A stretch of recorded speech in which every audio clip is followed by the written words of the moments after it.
สบายดีเด้อสบายดีพ่อแม่พี่น้องเลิกงานแล้วก็ไปแวะซุปเปอร์มาร์เก็ตไปซื้อของมาไว้กินอีกแล้ว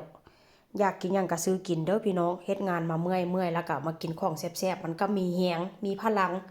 เติมพลังงานไปไว้เฮ็ดงานมื้ออื่นว่าเช่นซะมื้ออันนี้ก็เป็นปีกไก่เด้อนี่เด้อปีกไก่นี่ก็ซื้อมาไว้สิซื้อมาไว้มาทอดแล้วก็กินกับอันมันฝรั่งทอดใส่มันฝรั่งพี่น้องแต่ว่าเป็นวันศุกร์พุ่นละเพราะว่าหยังวันศุกร์อันตอนแรงเป็นมื้อวันหยุดว่าเช่นซากาจิทอดให้สองพ่อลูกข้าเจ้ากินมีปีกไก่เป็นปีกไก่เหลืองเด้อพี่น้องถ้าหากว่าทอดปีกไก่นี่ต้องปีกไก่แบบนี้มันจะค่อยแซ่บซื้อมา2 แพ็คแต่ว่ากะจิแช่ตู้แข็งไว้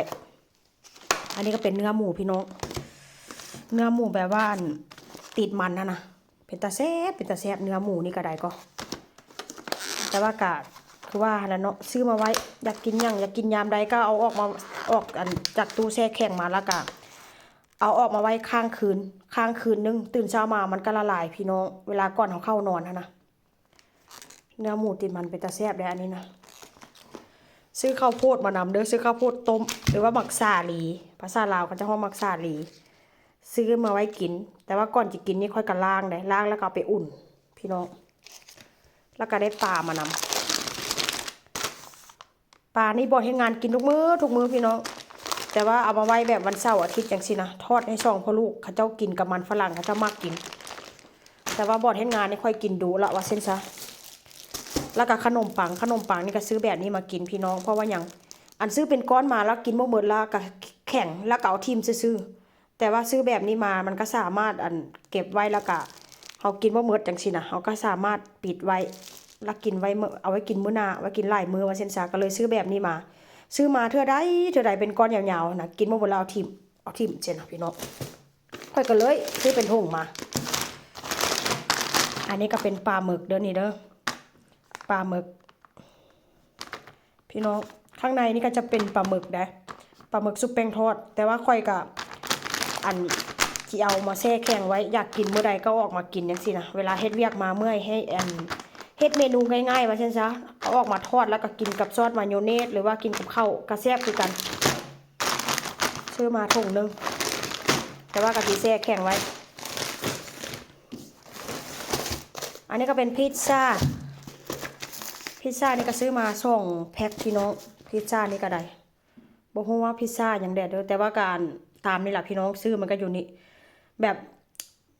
สิว่าจังไดมื้อใดหยุดงานมื้อใดแบบว่าขี้ค้านเฮ็ดกับข้าวกับน้ำพี่น้องเอาออกมาจากตู้แช่แข็งแล้วก็เอาเข้าเตาอบได้เลยว่าเช่นซะนี่แหละซื้อมาตุนไว้แล้วก็มีอันนี้เนื้อหมูมักอันนี้อันเขาจะหมักแล้วเรียบร้อยพี่น้องมีแต่ว่าแบบทอดกินได้เลยบ่ต้องใส่เกลือบ่ต้องใส่หยังเพิ่มว่าเช่นซะเขาจะหมักมาเรียบร้อยแล้วแล้วก็ได้เห็ดมา2 แพ็คเห็ดนี่นะอยากแกงพี่น้องมีหน่อไม้อยู่หั่นคืออยากแกงอยู่ได้นมอันเห็ดนี่ก็ได้นะอยากแกงหน่อไม้ว่าเช่นซะแล้วก็ได้นมมา2 แพ็คนมอันอื่นก็กินบ่ได้กินได้แต่นมอันนี้แพ็คนึงก็มี6 ขวดเพราะว่าอัน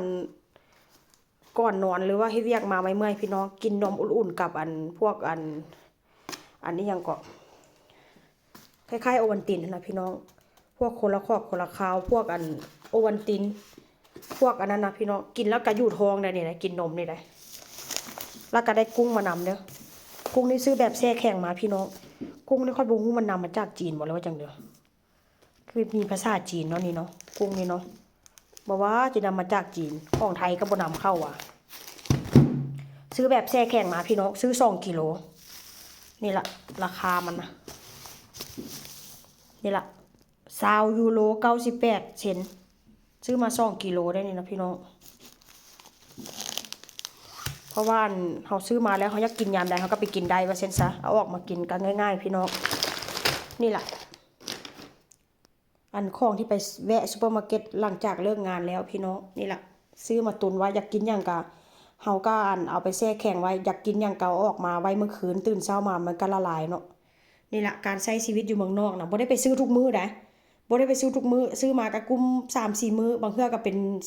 4-5 มื้อพุ่นล่ะพี่น้องแต่ว่าถ้าหากว่าบ่ได้กินข้าวอยู่บ่อนเฮ็ดงานก็สิบ่ค่อยกุมหลายมื้อปานใดแต่ว่าคือว่าแล้วเนาะ เฮาก็มากินแค่กลางมื้อคืนมื้อเช้ามาเฮือตื่นมาก็กินนมกับกาแฟโอวัลตินแล้วก็แล้วว่าซั่นซะ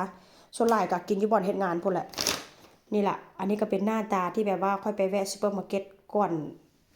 เข้าบ้านพี่น้องนี่ล่ะบ่มีหยังหลายเอามาให้เบิ่งซื่อๆไปแล้วเด้อเจอกันใหม่ในคลิปหน้าบ๊ายบายสบายดี